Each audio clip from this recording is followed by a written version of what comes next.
अस्सलाम वालेकुम फ्रेंड्स, उम्मीद करती हूँ आप सब लोग खैरियत से होंगे।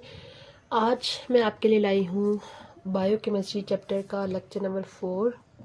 आज हम देखेंगे कार्बोहाइड्रेट्स की क्लास नंबर 2 और क्लास नंबर 3 यानी ओलिगोसैकराइड्स और पॉलीसैकराइड्स के बारे में। पहली क्लास के बारे में ऑलरेडी हम पिछले लेक्चर में डिस्कस कर चुके हैं।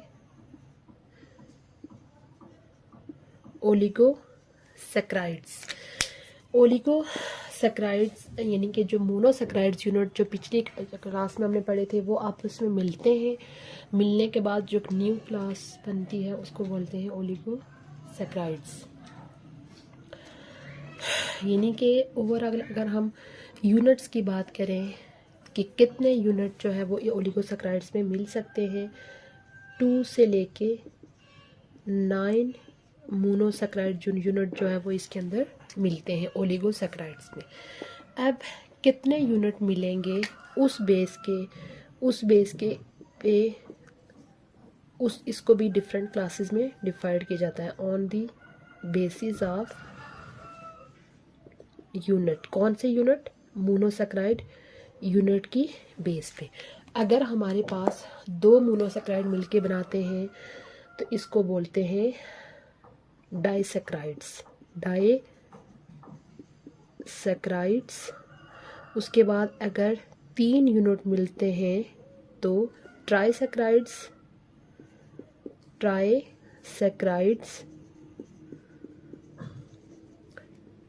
उसी तरह अगर 4 मोनोसैकराइड मिलके हमारे पास बना रहे हैं इसको बोलते हैं टेट्रासैकराइड।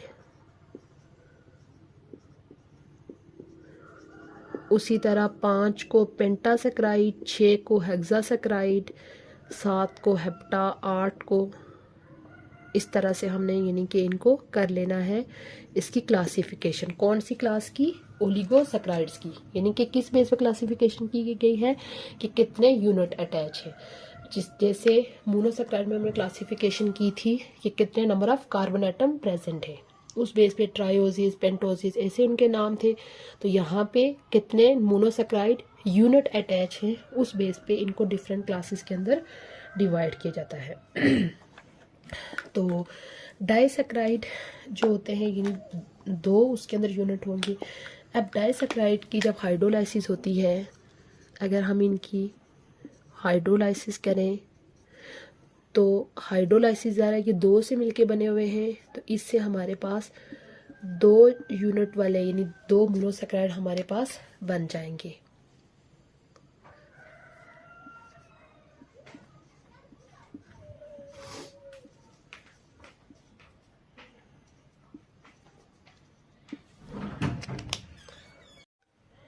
इसी तरह अगर 3 ट्राई वाले की हाइड्रोलाइसिस करें तो 3 मोनोसैकराइड यूनिट बनेंगे। टेट्रा की करें तो 4, पेंटा की करेंगे तो 5। यानी कि जितने मोनोसैकराइड यूनिट से मिलके बना होगा तो हाइड्रोलाइसिस से फिर उतने ही यूनिट जो है वापस रीजनरेट हो जाएंगे।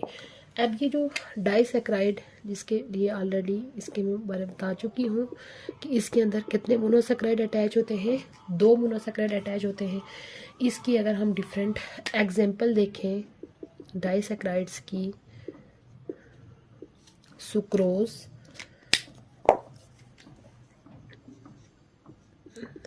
उसके अलावा माल्टोज, लैक्टोज।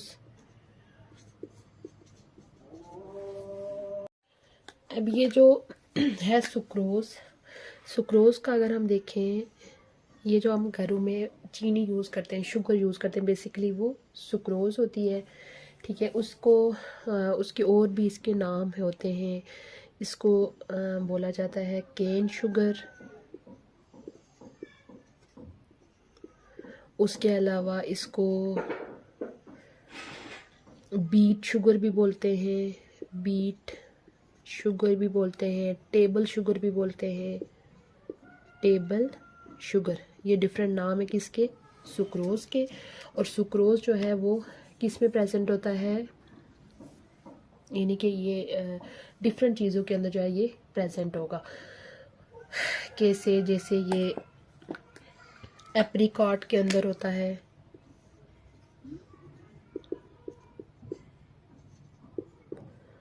उसके अलावा मैंगो के अंदर प्रेजेंट होता है, आमंड के अंदर प्रेजेंट होता है, कॉफ़ी में, हनी के अंदर, यानी डिफरेंट आप कह सकते हैं कि इसके सोर्सेज हैं। अब उसके अलावा ये जो लैक्टोज है ये कहाँ पे प्रेजेंट होता है, मिल्क के अंदर प्रेजेंट होता है। माल्टोज माल्ट के अंदर प्रेजेंट होता है। माल्ट एक लिक्विड मटेरियल है जो कि यानी कि जो डिफरेंट तरह की ग्रेन्स होते हैं उनसे ऑब्टेन होता है। उस लिक्विड मटेरियल को माल्ट बोलते हैं, उसके अंदर ये शुगर प्रेजेंट होता है जिस वजह से इसको माल्टोस बोलते हैं। ये डिफरेंट एग्जांपल है। तो अगर हम डिफरेंट चीज़ों के अंदर ये जो सुक्रोज है जो कि इम्पोर्टेंट, आप समझ, इन सब में वैसे तो सभी इम्पोर्टेंट है लेकिन जो हम डेली लाइफ में बहुत यूज़ करते हैं सुक्रोज, उसकी डिफरेंट चीज़ों के अंदर अगर हम कंसंट्रेशन देखें, शुगर केन के अंदर शुगर केन, उसके अलावा शुगर बीट और पाइनएप्पल, इन तीनों में अगर हम इसकी कंसंट्रेशन को कंपेयर करें तो ये जो होती है शुगर केन, उसमें तकरीबन 16 to 20% जो है वो प्रेजेंट होता है। उसके अलावा इसमें 10 to 15% सुक्रोज प्रेजेंट होता है और पाइनएप्पल में 10 to 12% जो है वो पाइनएप्पल प्रेजेंट होता है इसके अंदर। उसके अलावा अगर हम डाइसैकराइड्स की इसकी हाइड्रोलाइसिस करें, हाइड्रोलाइसिस अगर हम देखें तो अच्छा सॉरी, मैंने इसका स्ट्रक्चर नहीं डिस्कस किया कि इसका जो जनरल फार्मूला होता है, जनरल फार्मूला है इस क्लास का, वो होता है C12H22O11।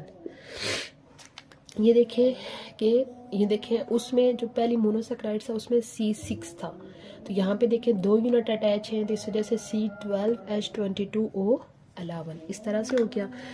तो सपोज हम सुक्रोज की हाइड्रोलाइसिस अगर करें, सुक्रोज का फार्मूला यही होता है C12, ये चीज़, तो इससे हमारे पास बनता है C6H12O6 ये आगे यानी कि अपने 2 कंपोनेंट में चेंज हो जाता है। और ये जो हाइड्रोलाइसिस होती है ये एसिड की मौजूदगी में होती है। तो जब ये हमारे पास क्या चीज़ है, ये सुक्रोज है, तो इसकी हाइड्रोलाइसिस से हमारे पास क्या क्या चीज़ बनेगी, एक बनेगा ग्लूकोज और दूसरी चीज़ बनेगी फ्रुक्टोज। पीछे हम डिस्कस कर चुके हैं कि दोनों का फार्मूला जो होता है वो बिल्कुल सेम होता है, जस्ट उनके स्ट्रक्चर जो है वो डिफरेंट है। तो ये सुक्रोज इन्हीं दोनों से मिलके बना होता है और हाइड्रोलाइसिस करने के बाद भी वापस ग्लूकोज और फ्रुक्टोज में ही चेंज होता है। उसके बाद हम दूसरी क्लास भी इसकी देख लेते हैं, ट्राइसैकराइड।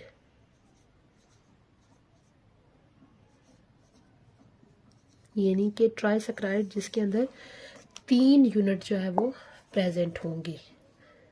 मोनोसैकराइड के कितने यूनिट प्रेजेंट होंगे, 3 यूनिट इसके अंदर प्रेजेंट होंगे। तो इनका जो जनरल फार्मूला होगा, देखेंगे जनरल फार्मूला ये हो जाएगा C18, यानी कि ट्रिपल चीज़ें। अगर कार्बन का देखें तो मोनोसैकराइड में 6 कार्बन थे, इसमें देखें 12 हो गया, तो इसमें कितने हो गए 18, C18H32O6। तो इसकी एक एग्जांपल भी देख लेते हैं, एक कंपाउंड ट्राइसैकराइड का, रेफिनोज, जो कि बहुत इम्पोर्टेंट कंपाउंड है, रेफिनोज। ये जो फार्मूला लिखा हुआ है इसी का लिखा हुआ है, रेफिनोज का। उसके अलावा ये जो ओलीसैकराइड्स होते हैं, अगर हम इनकी शेप की बात करें, मतलब इनकी नेचर की बात करें, तो ये क्रिस्टलाइन सॉलिड्स होते हैं। ओवरऑल क्रिस्टलाइन सॉलिड होते हैं, क्रिस्टलाइन सॉलिड, ये आप ऑलरेडी क्लास 9th के अंदर आपने पढ़ा होगा कि ओवरऑल जो सॉलिड चीज़ें होती हैं उनकी दो तरह की शेप्स होती हैं। क्रिस्टलाइन शेप यानी कि जब वो प्रॉपर शेप होगी, और एमॉर्फस शेप यानी कि वो पाउडर फॉर्म में होगी। जैसे मैं आपको अगर एग्जांपल दूं कि हमारे घर में जो चीनी, उसके अलावा नमक वगैरह ये जो चीज़ें होती हैं, अगर उनकी आप शेप देखें वो क्रिस्टलाइन फॉर्म होती है। जबकि अगर आप ग्लूकोज देखें तो वो हमारे पास पाउडर फॉर्म में है, तो वो कौन सी फॉर्म होती है? Amorphous form. तो ये जो ओलिगोसैकेराइड्स होते हैं इनकी जो शेप होती है क्या होती है? क्रिस्टलाइन होते हैं। उसके अलावा इनका अगर हम कलर देखें तो ये मोस्टली किस कलर के होंगे? वाइट कलर के, वाइट कलर होगा इनका। उसके अलावा ये सॉल्युबल होंगे वाटर में, सॉल्युबल इन वाटर, यानी ये पानी में जो है वो आसानी से हल हो जाएंगे। अगर हम इनका टेस्ट देखें तो इनका जो टेस्ट होगा स्वीट टेस्ट होगा इनका। उसके अलावा इनको दो मेन क्लासेस के अंदर डिवाइड किया गया है, रिड्यूसिंग और दूसरी क्लास है नॉन रिड्यूसिंग। यानी इनमें से कुछ शुगर को रिड्यूसिंग शुगर बोला जाएगा और कुछ शुगर को नॉन रिड्यूसिंग शुगर बोला जाएगा। उसके बाद हम दूसरी क्लास जो है वो उसको डिस्कस करने जा रहे हैं, पॉलीसैकेराइड्स।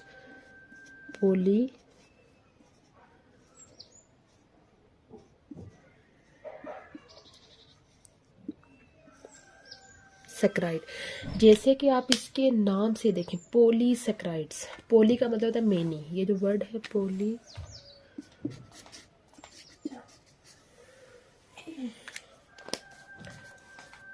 पॉली का मतलब होता है मेनी, यानी इसके अंदर अगर हम यूनिट्स की बात करें तो इसमें बहुत सारे यूनिट्सों के मिल के जो है वो हमारे पास ये क्लास बना रहे होंगे, लार्ज नंबर ऑफ यूनिट्स। यानी इसमें बहुत सारे, यानी जैसे 2 to 9 जो हमने देखा यूनिट्स होंगे तो वो तो ओलिगोसैकेराइड्स में क्लास, आप समझ लें कि 9 से भी ज़्यादा इसमें 1000 की तादाद में यूनिट्स मिल के जो है वो इस क्लास के मेंबर को बना रहे होते हैं। आप कह सकते हैं कि ये जो पॉलीसैकेराइड्स होते हैं ये बेसिकली छोटे मॉलिक्यूल नहीं होते, ये बहुत बड़े मॉलिक्यूल होते हैं, जिस वजह से इनको क्या बोला जाता है? पॉलीमर्स। पॉलीमर्स जैसे आप समझ लें कि बहुत चेन की फॉर्म में बहुत छोटे छोटे यूनिट इनके साथ अटैच हो जाते हैं। तो जब इनकी हाइड्रोलाइसिस होगी तो ज़ाहिर है ये बहुत ज़्यादा यूनिट्स के मिलके बने हुए होते हैं। तो इनकी जब हाइड्रोलाइसिस होगी तो हाइड्रोलाइसिस से भी हमारे पास बहुत ज़्यादा यूनिट जो है वो, यानी कि हम आप देख लें कि इसकी मैं पहले एग्जांपल लिख लेती हूँ फिर हाइड्रोलाइसिस का एक्सप्लेन करूँगी। इसकी अगर हम एग्जांपल देख लें,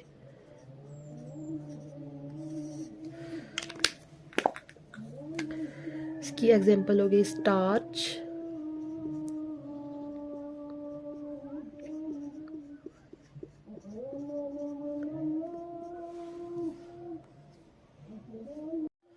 यानी स्टार्च, सेलुलोज, ग्लाइकोजन, डेक्स्ट्रिन, ये इसके डिफरेंट एग्जांपल हैं।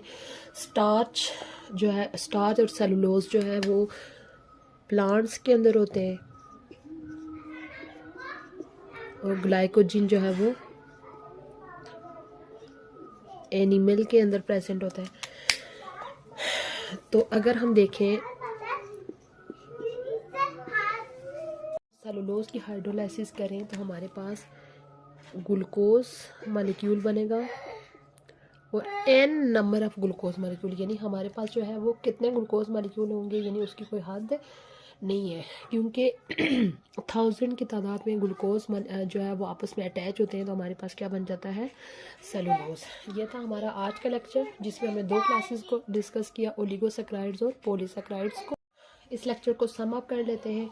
ओलिगोसैकेराइड हमारे पास यानी कि सेकंड क्लास है जिसमें तकरीबन 2 to 9 मोनोसैकेराइड यूनिट अटैच होते हैं, तो हमारे पास ओलिगोसैकेराइड क्लास के एलिमेंट मेंबर जो है वो बनते हैं। तो on the base of monosaccharide unit यानी कितनी मोनोसैकेराइड यूनिट अटैच हो रही हैं उस बेसिस पे इसको डिफरेंट क्लासेस में डिवाइड किया जाता है, डाइसैकेराइड, ट्राइसैकेराइड, टेट्रा, पेंटा, और जितनी यूनिट से मिलके बना होता है हाइड्रोलाइसिस से फिर उतने यूनिट हमारे पास रीजनरेट हो जाते हैं।